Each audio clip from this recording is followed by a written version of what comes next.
inherited behaviours are rather common in the animal kingdom. There are many instincts that animals don't need to learn, but rather simply just know. Take the otter for example. The sea otter does not need another otter to show it how to break the oysters open on their stomachs. Nor does the hummingbird need to be taught how to use its beak to suck nectar from flowers. Again, it simply just knows. One of the most common inherited traits is the instinct of danger. Zebras don't need to be taught to fear the lion, just as much as deer don't need to be taught to run from the snap of a twig under the boot of a hunter. When a lion approaches a herd of zebras, they know to run for their lives. An often forgotten fact is that humanity follows many of the same patterns that can be found in the animal kingdom, but we seem too eager to forget our instinct to run from the predators of our own species. Instead, we suppress these behaviours that have been inherited from the earliest specimen of our species and have learned to slowly overcome these feelings of imminent danger. But make no mistake, these fears we have, especially the fears that we all seem to have inexplicably as children, aren't coincidental. Why else do you think nearly every child is afraid of the dark? When he was 16, my brother was diagnosed with a rare disorder called alien hand syndrome. It occurred after he experienced a massive stroke that nearly killed him. After rehab and therapy, he was able to overcome nearly all negative effects caused by the stroke. He was able to walk and move normally and speak with almost no notable speech impediment. Unfortunately, the single most detrimental side effect of the stroke was not cured: his alien left hand. With alien hand syndrome, the affected individual essentially has little to no control over their hand. His hand would act on its own accord, grabbing things, hitting things, and knocking things over without any regard to what Michael wanted it to do. He would often have to restrain his left hand with his right hand in order to get it to stop acting out in places like the grocery store. Over the next several years, his condition became worse. He went to therapy to try to get his hand under control, but no matter what he or any doctor tried to do, his left hand would act out. It became violent and almost spiteful. Instead of knocking things over, it started to throw things. It would hit people if they got too close, and even hit Michael from time to time if he tried hard to stop it from doing what it wanted.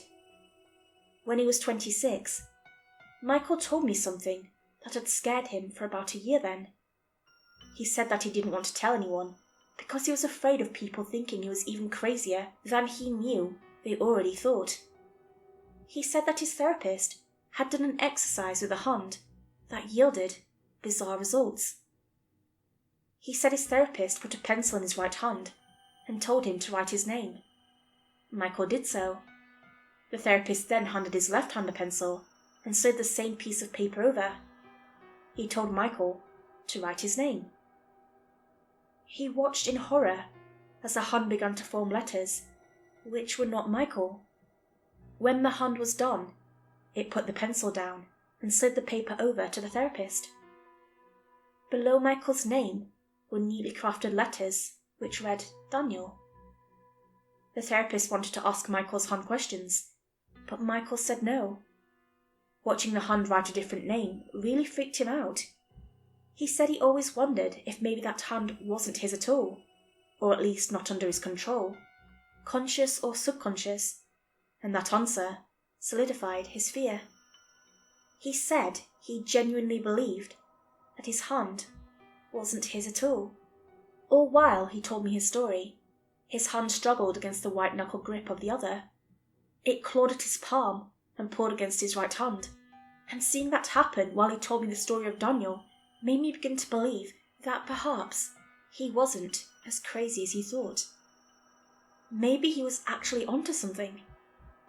That night, on his way home from my apartment, Michael was in a car accident. He hit a cement barrier going 80 miles per hour. To everyone there, it seemed like it was an attempt at suicide. He survived, but had to be helicoptered to the University of Utah hospital for treatment. He was in surgery for 18 hours and came out with only one hand. He woke up 3 days later to a room full of friends and family. I sat down on his bed, having discussed with my family and decided that it would be best coming from me, and broke the news to him. He lifted his right hand and held it up to the light and began to cry. A broad grin crossed his face, and I knew what he was thinking. He was free. That was the last time I would ever see my brother smile. The next day when I came to visit him, he told me his hand wasn't gone. He could still feel it. It itched and ached, and he could feel things when it touched them. His doctor told him it wasn't too uncommon for amputee patients to experience this. It was called phantom hand syndrome. He told me then something that I would never utter again until nearly a year after Michael's death. He told me he didn't try to kill himself. Daniel did. He didn't drive into the barrier. Daniel hit him in the face and grabbed the wheel. 3 days later, Michael was found dead in his hospital bed. Originally, it was assumed to be a suicide, but the coroner discovered a pattern of bruises on his neck that formed the shape of a left hand. A murder investigation was launched, but nobody was ever arrested. The only clue they had to go on, other than the palm print on Michael's neck, was a piece of notepad paper from the hospital nightstand with 3 words on it. Daniel is free. I've never publicly shared this story before, but today marks the 3rd anniversary of Michael's death, and I think he would have wanted the world to know.